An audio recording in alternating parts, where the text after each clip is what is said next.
우리가 살아가다 보면은 때때로 도무지 이해할 수 없는 행동을 하는 사람들을 만나곤 합니다. 주일 2부와 3부 예배 사이 시간에 이 2층으로 내려와 보시면 그렇게 이해할 수 없는 행동을 하고 있는 아이들의 모습을 볼 수가 있으실 텐데요. 몇몇의 아이들이 아주 큰 목소리로 저의 이름을 외치면서 돌아다닙니다. 권찬영 목사님! 목사님! 절절하게 외치는 거죠. 그래서 제가 그들을 돌아보지 않을 수가 없습니다. 그런데 문제는 안에서 사는 바가지 밖에서도 샌다고 교회에서뿐만 그렇게 하는 것이 아니라 외부의 행사가 있어서 함께 나가 바깥에 있을 때에도 그런 일을 하는 친구들이 있다는 것입니다. 도대체 그런 행동을 왜 하는지, 제 이름이 그렇게 웃긴 건지 저는 도무지 이해할 수가 없습니다. 학부모님이신 성도님들도 주변에 많이 계시고 또 선생님들도 저마다의 일로 이야기를 나누시고 계시는 그곳에서 쩌렁쩌렁 저의 이름이 외쳐질 때면 죄송스럽긴 합니다. 그래서 그들에게 내 이름 그만 불러, 부르지 마 라고 하지만 그들은 통제가 되지 않습니다. 도무지 이해할 수가 없습니다. 그런데 여러분, 오늘 우리가 함께 읽은 이 본문의 말씀에서도 도무지 이해할 수 없는 행동을 하고 계시는 한 분이 등장하는데 바로 예수님이십니다. 예수님께서 지금 무엇을 하고 계십니까? 제자들의 발을 씻겨주고 계십니다. 선생이 제자의 발을 씻겨준다는 것, 본질적으로 하나님의 아들이신 너무나도 높고 영광스럽고 위대하신 그분이 낮고 천한 사람들의 발을 씻겨준다는 것이 이해가 되십니까? 여러분, 도대체 왜 예수님께서는 지금 제자들의 발을 씻겨주고 계신 것일까요? 오늘 읽은 본문의 말씀 속에서 우리는 예수님이 이렇게 도무지 이해할 수 없는 행동을 하고 계신 이유를 발견할 수가 있습니다. 예루살렘으로 입성하신 예수님을 사람들은 굉장히 환영했습니다. 이것은 예수님이 곧 왕이 되셔서 로마를 물리치고 유대를 독립시키실 것이라 생각을 했기 때문입니다. 그러나 여러분들도 알다시피 예수님께서 앞으로 하실 일은 완전히 다른 종류의 것이었습니다. 예수님은 십자가에서 죽으시기 위하여 이 땅에 오셨습니다. 제자들, 사람들의 기대와 완전히 다른 대속과 희생의 사역을 앞두고 예수님은 지금 자신의 제자들과 시간을 보내고 있는 것이죠. 이렇게 제자들과 함께 시간을 보내셨던 예수님에 대해서 요한이 어떻게 기록하고 있는지 한번 보시기 바랍니다. 요한복음 13장 1절의 말씀 우리 한번 같이 읽어보도록 하겠습니다. 유월절 전에 예수께서 자기가 세상을 떠나 아버지께로 돌아가실 때가 이른 줄 아시고 세상에 있는 자기 사람들을 사랑하시되 끝까지 사랑하시니라. 아멘. 이 1절의 말씀이 예수님께서 제자들의 발을 씻겨주고 계시는 이유입니다. 여기서 이 끝까지라고 번역된 단어에 굉장히 의미가 있는데요, 헬라어로 에이스텔로스입니다. 이것은 시간에 있어서도 끝까지 영원히라는 뜻도 가지고 있지만 정도에 있어서도 최고였다라는 것을 의미합니다. 하실 수 있는 최고의 사랑을 제자들에게 베푸셨던 것, 자기 백성들에게 베푸셨던 것이 바로 예수님이신 거죠. 이 끝까지의 사랑을 알려주시고자 예수님은 지금 제자들의 발을 씻겨주고 계십니다. 그런데 여러분, 이 장면, 하나님의 아들이신 예수님께서 이토록 낮아지시는 장면을 보는 우리에게 한 가지 의문이 생깁니다. 도대체 예수님께서 제자들을 이렇게까지 사랑하신 이유가 무엇일까? 그런 의문이죠. 성도 여러분, 여러분들도 누군가를 혹은 무언가를 사랑해 보셨을 것이고 사랑하고 계실 텐데요, 그 사람을, 그 무언가를, 그 어떤가를 사랑하고 있는 이유가 무엇입니까? 사랑을 안 해보셔서 말씀을 못 하시는 것 같은데 저의 아내와 연애를 하는 동안 저를 굉장히 당혹스럽게 하는 질문을 던질 때가 있었습니다. 그 질문이 뭐냐면, 나랑 연애하는 이유가 뭐야? 나를 만나는 이유가 뭐야? 내 어디가 좋아서 나를 사랑해?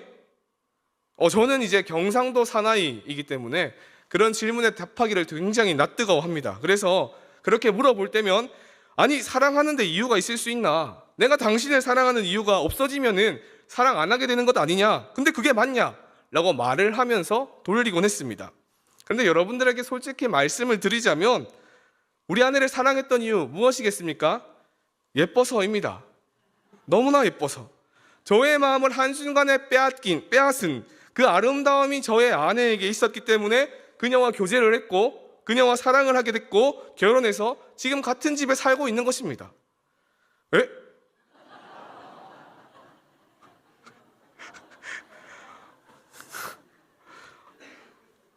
아멘. 그런데 여러분, 제 딸과 함께 교회에서 다니는 동안 성도님을 마주칠 때면 제가 어떤 말을 많이 듣는지 아십니까? 아유, 목사님 따님이 참 예쁘네요. 사모님을 많이 닮았습니다. 아, 예쁜 딸과 예쁜 아내인 거 굉장히 뿌듯하고 기분이 좋습니다. 그런데 한 가지 걸리는 것이 있습니다. 그것은 뭐냐면 아빠를 닮아서 딸이 그렇게 예쁜가 봅니다 라고 하는 분은 만나는 일이 드물다는 것입니다. 아름다운 아내를 만나기 위해서 너무 예쁜 딸을 키우게 하신 하나님의 은혜에 감사를 드리고 또 너무 결혼을 잘했다 싶지만 마음이 좀 그렇습니다. 여러분, 근데 이것이 우리 인간의 사랑입니다. 우리는 사랑을 할 때에 상대가 가진 매력을 보고 사랑에 빠집니다. 상대가 가지고 있는 내가 사랑할 만한 어떤 이유를 보고 거기에 반하는 것이죠. 사람뿐만 아니라 어떤 일이나 물건, 그리고 여러 가지 것들에 대해서도 마찬가지입니다. 그러면 여러분, 어떤 사람 혹은 어떤 대상에게 마음을 빼앗겼던 그 무언가, 그 이유가 없어진다면 어떻게 될까요? 내가 사랑을 쏟아부었던 대상이 매력을 잃는 순간 우리의 사랑은 너무나도 쉽게 식어버립니다. 평소 여러분들이 관심을 가지셨던 그런 취미 활동에 대해서 생각해 보시기 바랍니다. 그렇게 특별하지 않은 이유로 금세 질려서 다른 활동에 기웃기웃 해보신 적 없으십니까?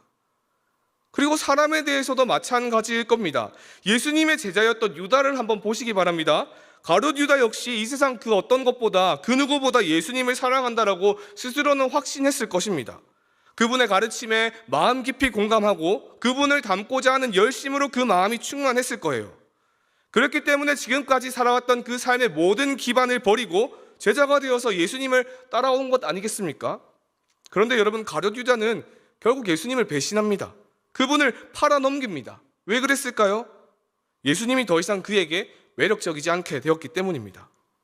가룟 유다는 정치적인 지도자, 왕이 되어서 자신을 출세시켜줄 영웅과도 같은 사람을 원했습니다. 그래서 예수님을 따랐던 것입니다. 하지만 결국 예수님은 힘있는 지도자도 자신의 굶주림을 해결해 줄 수 있는 사람도 아니었습니다. 결국 그분이 십자가에서 죽게 될 것을 알게 된 순간 유다에게 예수님은 더 이상 자신의 욕망을 만족시켜 줄 수 있는 영웅이 아니었던 것입니다. 개인의 문제, 민족의 문제를 해결해 줄 수 없는 연약한 존재, 나약한 존재가 예수님이었기 때문에 그분을 유다는 배신한 것이죠. 그렇습니다, 여러분. 누군가를 향한 우리의 사랑은 이렇게 쉽게 변합니다. 너무나 빨리 식어버리고 너무나 쉽게 사랑의 이유를 잃어버립니다. 그런데 여러분, 예수님의 사랑은 다릅니다. 그분이 제자들을 사랑하셨던 이유, 더 나아가 우리를 사랑하고 계시는 이유는 우리 인간들과는 다릅니다. 그분이 보이시는 사랑은 우리처럼 상황이나 조건에 따라 나의 마음이나 감정의 변화에 따라 식어버리거나 쉽게 변하는 사랑이 아니죠. 만약 그랬다면 모든 것을 이미 알고 계시는 예수님께서 가룟 유다가 당신을 배반하기 전에 그를 포기하셨을 것입니다. 예수님께서 제자들 한 명 한 명의 발을 씻기시다가 유다가 자기 앞에 섰을 때에 유다, 너야 참 양심도 없구나. 너는 지금 나를 팔아넘기려고 하지 않니? 그런데도 발을 씻겨달라고 당장 나가 라고 말하셨을지도 모릅니다. 아니요, 애초부터 유다를 제자로 삼으려고도 하지 않으셨겠죠. 하지만 예수님은 그렇게 하지 않으셨습니다. 예수님은 그분 앞에 나온 유다의 발도 분명히 씻겨주셨을 것입니다. 해를 당할까 봐 두려워하며 예수님을 3번이나 부인했던 그 베드로도 누가 높은 자리에 설 것인지 예수님 앞에서 다투었던 다른 모든 제자들도 예수님은 끝까지 붙들어 주십니다. 사랑하는 성도 여러분, 그런데요, 예수님께서 이렇게 사랑하고 계시는 것은 오늘 이 자리에 모인 우리도 마찬가지입니다. 전혀 매력적이지 않은, 오히려 미워할 것 투성이인 제자들조차 끝까지 사랑한다라고 말씀해 주시고 또 섬겨주셨던 그분은 우리에게도 마찬가지로 지금 내가 너를 사랑한다 말씀하고 계십니다. 예수님은 당신의 앞에 나온 죄인들이 무슨 죄를 지었든 그 죄가 얼마나 끔찍한 죄든 상관없이 그 모두를 부드럽게 대해주시는 사랑의 하나님이십니다. 우리가 연약할 때에, 우리가 죄인 되었을 때에, 아직 하나님과 원수 되었을 때에조차 그토록 엉망진창인 우리를 사랑하셨고, 그리고 지금도 여전히 엉망진창인 우리를 사랑하고 계신 것이죠. 이 사랑이 가능한 이유가 무엇일까요? 요한일서 4장 16절의 말씀입니다. 우리 한번 같이 읽어보도록 하겠습니다. 하나님이 우리를 사랑하시는 사랑을 우리가 알고 믿었노니 하나님은 사랑이시라. 사랑 안에 거하는 자는 하나님 안에 거하고 하나님도 그의 안에 거하시느니라. 아멘. 이해할 수 없는 사랑, 우리가 채 이해할 수 없는 그 놀라운 사랑이 가능한 것은 그분이 사랑이시기 때문입니다. 그분이 사랑이시기 때문에 전혀 매력적이지 않은 우리도, 사랑받을 이유가 없는 우리도 사랑하실 수가 있는 것이죠. 이것이 세상의 다른 종교와 우리 기독교가 가지는 차이점입니다. 세상에 존재하는 많은 종교들은 신의 사랑을 받기 위해서 열심히 무언가를 해야 한다고 말합니다. 사랑받을 만한 자격을 갖추기 위해서 끊임없이 노력해야 된다 요구를 합니다. 그렇기 때문에 조그마한 실수, 조그마한 연약에 대해서도 불안해하며 염려할 수밖에 없는 것입니다. 내가 신의 사랑을 더 이상 받지 못하면 어떻게 하지? 그분이 나를 더 이상 돌봐주지 않으면 어떻게 하지? 두려워할 수밖에 없는 것이죠. 하지만 하나님께서 사랑하시는 이유는 우리에게 있지 않습니다. 하나님이 사랑이시기 때문에 그 사랑은 우리의 모습에 따라 변하지 않습니다.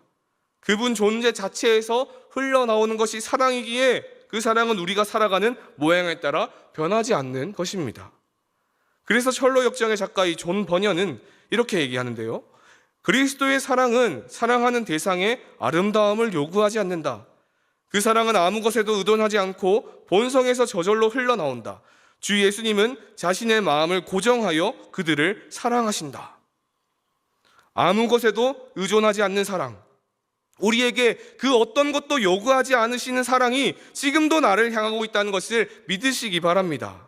우리가 그 사랑을 믿고 확신할 때에 우리는 오늘의 연약함에도 안심할 수 있습니다. 나의 부족을 딛고 전혀 사랑스럽지 않은 내 삶을 딛고 일어나서 하나님 앞으로 끊임없이 담대하게 나아갈 수 있게 되는 것입니다. 그런데 여러분, 예수님께서 베푸신 사랑이 우리에게 어떤 이유도 찾을 수 없는 사랑이라는 것을 알게 된 순간 우리에게 한 가지 질문이 더 따라옵니다. 바로 무엇을 이루시기 위하여 그렇게 이유 없이 사랑하셨는가라는 질문입니다.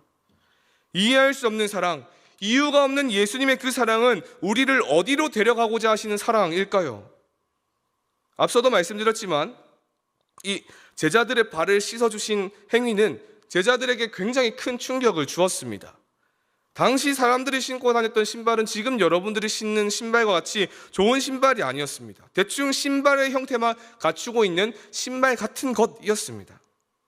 거기다가 도로 역시, 길 역시 지금처럼 깔끔하지 않았죠.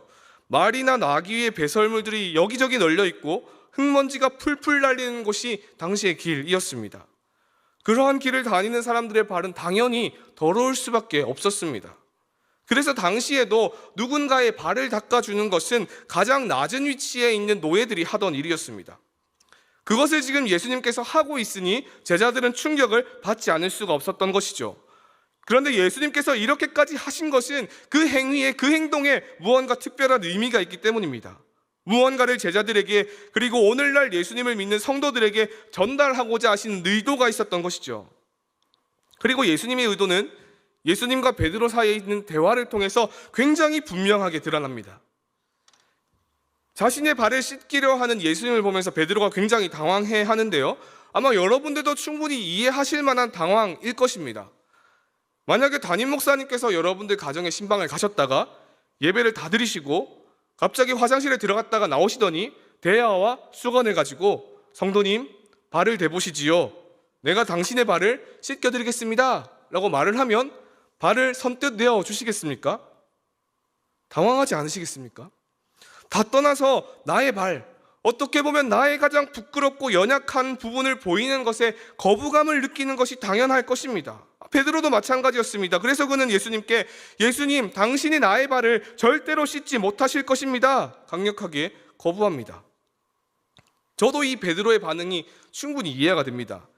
제가 다녔던 한동대학교는 이 신입생들을 위한 오리엔테이션을 아주 특별한 방식으로 진행을 합니다. 이 우리 교회 다음 세대 아이들이 겨울, 여름마다 그 참석하는 수련회와 같은 시간을 보내는데, 그때 이 프로그램 가운데 하나가 철로역정이라는 이름을 가지고 있습니다. 이 캠퍼스 전체를 돌면서 선배들이 준비한 미션을 수행하는 그런 프로그램들인데, 그 끝에는 선배가 후배의 발을 씻겨주는 그런 세족식이 예고되어 있었습니다. 그 사실을 알게 된 순간, 그 프로그램의 순서를 알게 된 순간 저의 머릿속을 가득 채운 것은 무슨 생각이었겠습니까? 발을 깨끗하게 씻어야 되겠다. 지금까지 가깝게 지내온 것도 아니고 이제 처음 보는 사람한테 나의 발을, 그것도 하루 종일 돌아다닌 그 먼지가 가득 묻은 발을 보이는 것이 너무나도 부담스러웠던 것이죠. 일평생 저의 발을 그렇게 깨끗하게 자주 씻어본 적이 없습니다. 틈만 나면 발을 씻고 철로역정과 세족식 사이에 주어졌던 그 짧은 쉬는 시간에도 발을 씻었습니다. 그리고 마침내 세족식 시간이 되었습니다. 옆에 있는 동기의 발을 보았더니 반짝반짝 빛이 나는 것이었습니다. 눈이 부시게 빛이 나는 그의 발을 보면서 야, 저 깨끗한 발을 왜 우리 선배들이 씻어줘야 할까? 괜히 씻겼다가 피부가 다 벗겨질 것 같은데 싶었습니다. 그런데 아마 그렇게 생각하고 있던 제 발도 빛이 나고 있지 않았겠습니까? 여러분, 이처럼 누군가에게 나의 발을 보이는 것은 너무나도 신경 쓰이는 일입니다. 베드로가 너무나 사랑하고 존경하는 예수님의 요청을 거부했던 것이 이해가 됩니다. 그런데 그러한 베드로에 대한 예수님의 반응은 굉장히 충격적입니다. 우리 8절의 말씀을 한번 같이 읽어보겠습니다. 베드로가 이르되 내 발을 절대로 씻지 못하시리이다. 예수께서 대답하시되 내가 너를 씻어주지 아니하면 네가 나와 상관이 없느니라. 그래? 너의 발을 씻기지 못한다고? 그렇다면 너는 나와 상관이 없다. 사랑하는 성도 여러분, 예수님의 이 반응에 대해서 어떻게 생각하십니까? 상관이 없다고 말씀하셔야 할 정도로 이게 중요한 일인가? 더러운 발을 사랑하는 예수님께, 존경하는 예수님께 보여드리고 싶지 않은 것이 오히려 당하는 것이 아닌가? 이런 생각이 들지 않으십니까? 근데 여러분, 발을 씻겨주시는 예수님의 행동에는 정말로 중요한 의미가 담겨있기 때문에 예수님께서 이렇게까지 반응을 하고 계신 것입니다. 상관없다라고 말씀하시기 전에 예수님께서 그들에게 무엇이라고 말씀하셨는지를 한번 보기를 원합니다. 우리 7절의 말씀 함께 읽어보겠습니다. 예수께서 대답하여 이르시되 내가 하는 것을 네가 지금은 알지 못하나 이후에는 알리라. 지금은 모르지만, 지금 이 순간에는 모르지만 나중에 예수님께서 하시고 계신 이 일의 의미를 베드로가 알게 될 것이다 라는 말씀입니다. 그때가 언제입니까? 예수님께서 십자가에 달려 돌아가실 때입니다. 내가 십자가에서 죽는 것을 볼 때에, 그리고 그 죽음의 의미를 깨닫게 될 때에 오늘 너의 발을 씻겨주는 나의 이 행동의 의미가 너에게 알게 될 것이다 라는 뜻이죠. 사랑하는 성도 여러분, 십자가에서 무슨 일이 일어났습니까? 십자가는 엄청난 고통과 수치를 주는 정말로 잔인한 형벌을 이었습니다. 채찍질 당해야 했고 손과 발에는 못이 박힙니다. 십자가에 매달린 죄인을 향해 사람들은 침을 뱉고 거침없이 그를 모욕합니다. 그런데 십자가가 예수님께 더욱 고통스러웠던 것은 그분이 그곳에서 하나님께 버림받았기 때문입니다. 예수님은 마지막의 순간에 나의 하나님, 나의 하나님, 어찌 나를 버리셨나이까 고통에 차 절규하셨습니다. 여러분, 예수님께서 왜 이렇게 고통받으셨나요? 왜 이렇게까지 수치를 당하셔야 했고 외로움을 느끼셔야 했으며 아픔에 소리치셔야 했습니까? 바로 이 자리에 있는 우리 때문입니다. 그렇게 하신 예수님으로 인해서 지독하게 취했던 우리가 아무런 대가 없이 아름답게 되었습니다. 끊어진 하나님과의 관계로 인해서 어떠한 소망도 없었던 우리가 용서받고 하나님과 다시 화평하게 되어 그분의 자녀됨을 받았습니다. 지옥과도 같은 고통을 예수님께서 당하심으로 인해서 우리 앞에 천국 문이 활짝 열렸습니다. 이것이 예수님께서 당하신 고통의 이유이고 발을 씻겨주신 지극한 사랑의 목적입니다. 하나님의 사랑을 얻는 하나님의 백성으로 우리를 다시 회복시키기 위하여 오셨고 고통당하셨고 하나님께 버림받으신 분이 저와 여러분의 예수님이신 거죠. 사랑하는 성도 여러분, 이 놀라운 사랑이, 이 엄청난 은혜가 발을 씻겨주셨던 그 행위에 담겨 있었기에 거절하는 베드로에게 예수님께서 상관이 없다라고 말씀을 하신 것입니다. 단순히 서운하다라는 뜻이 아니라 내가 이 땅에 온 이유와 목적을 네가 지금 부정하는 거니? 나의 십자가 사랑을 받아들이지 않는 거니? 말씀하시는 베드로를 구원하고자 하는 사랑의 언어였던 것이죠.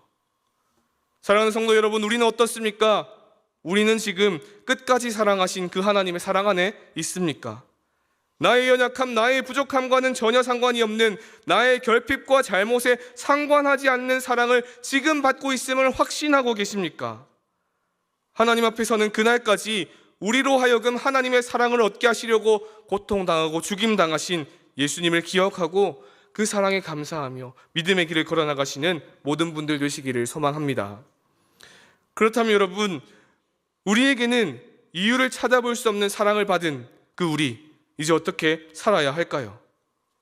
예수님께서 그 깊이와 길이를 다할 수 없는 사랑을 보이신 이후에 제자들에게 한 가지 분명한 요청을 하십니다. 바로 끝까지 사랑하신 제자들을 그 사랑을 살아내는 사람으로 부르시는 요청입니다. 오늘 우리가 함께 읽진 않았지만 요한복음 13장 14절과 15절 두 절 말씀 같이 한번 읽어보도록 하겠습니다. 요한복음 13장 14절과 15절 말씀입니다. 내가 주와 또는 선생이 되어 너희 발을 씻었으니 너희도 서로 발을 씻어주는 것이 옳으니라. 내가 너희에게 행한 것 같이 너희도 행하게 하려 하여 본을 보였노라. 아멘. 예수님께서는 지금 사랑의 모범으로 제자들 앞에 서 계십니다.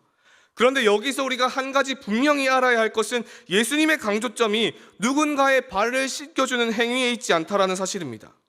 누군가를 사랑하려 하기 전에, 누군가에게 사랑을 흘려보내기 전에 먼저 기억해야 할 것이 우리에게 있는데, 그것은 바로 내가 이미 받은 사랑이 어떤 사랑인지를 기억하고 내가 먼저 그 사랑을 누리는 것입니다. 이것은 이후 예수님의 말씀을 통해서도 더욱 분명해집니다. 34절, 우리 요한복음 13장 34절의 말씀도 한번 같이 읽어보겠습니다. 새 계명을 너희에게 주노니 서로 사랑하라. 내가 너희를 사랑한 것 같이 너희도 서로 사랑하라. 아멘. 여기서도 예수님께서는 내가 너희를 사랑한 것 같이 라는 말씀을 덧붙이고 계십니다. 예수님께서는 제자들에게 너희가 가서 사랑하라 말씀하시기 전에 그들에게 사랑받은 사람이라는 정체성을 먼저 새겨주고 계신 것입니다. 즉, 내가 받은 사랑이 어떤 사랑인지를 기억해.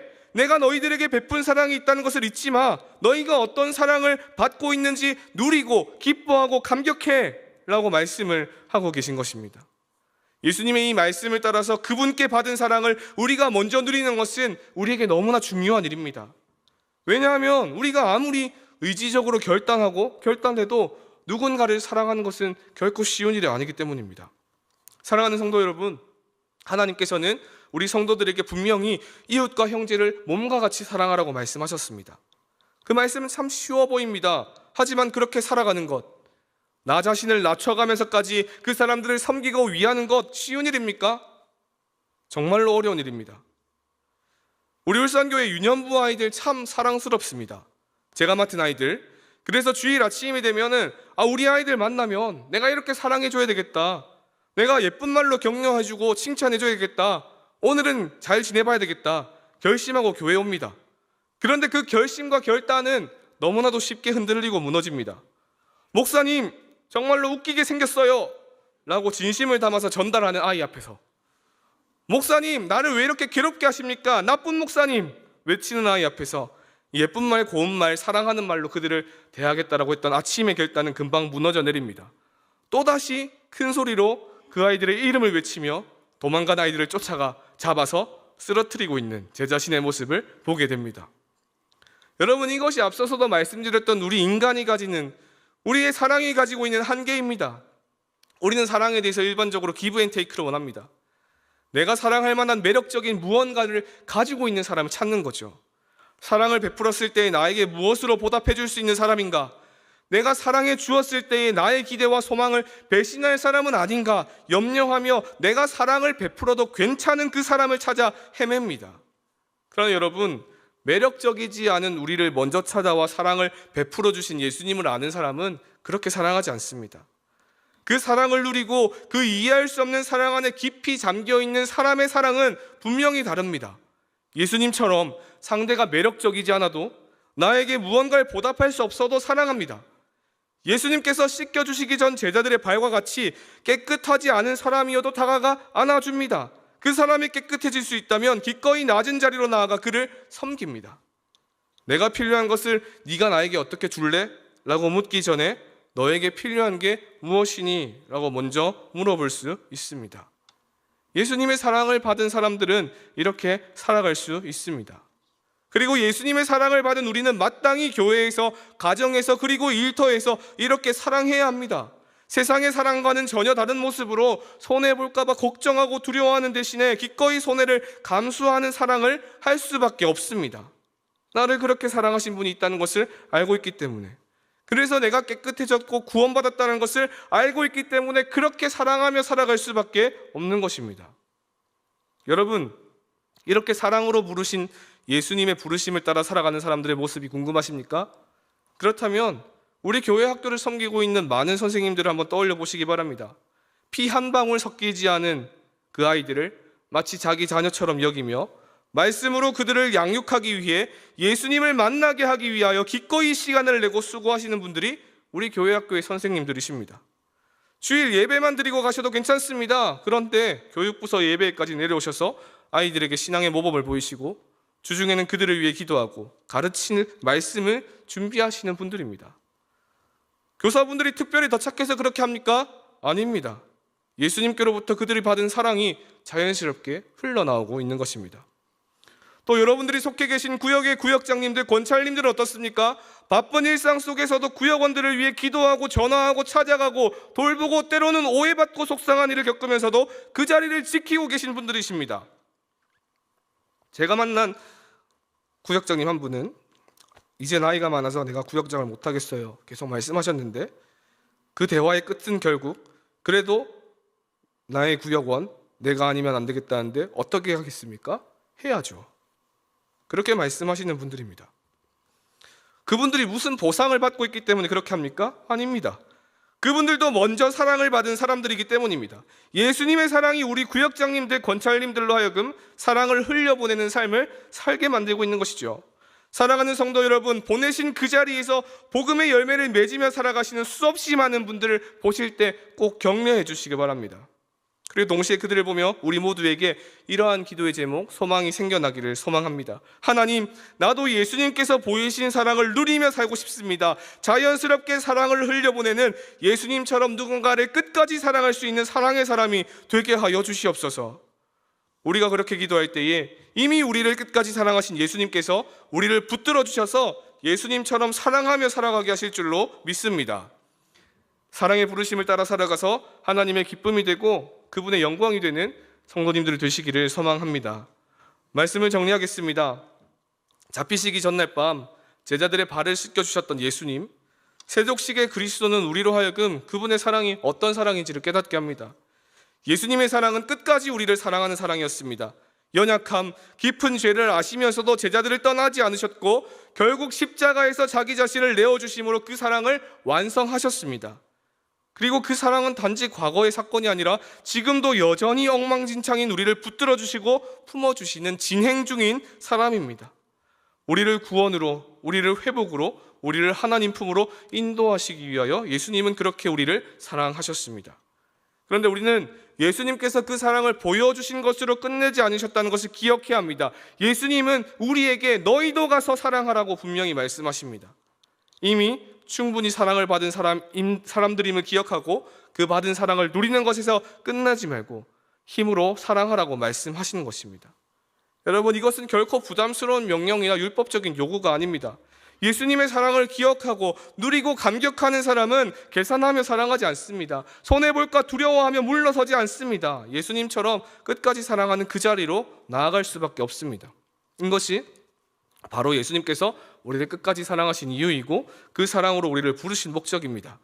오늘 들은 말씀을 기억하며 내가 사랑받은 사람임을 잊지 않고 그 사랑으로 예수님과 같이 끝까지 사랑하는 사람이 되겠다 결단하고 사랑을 흘려보낼 수 있는 우리 울산교회 모든 성도님들이 되시기를 간절히 소망합니다.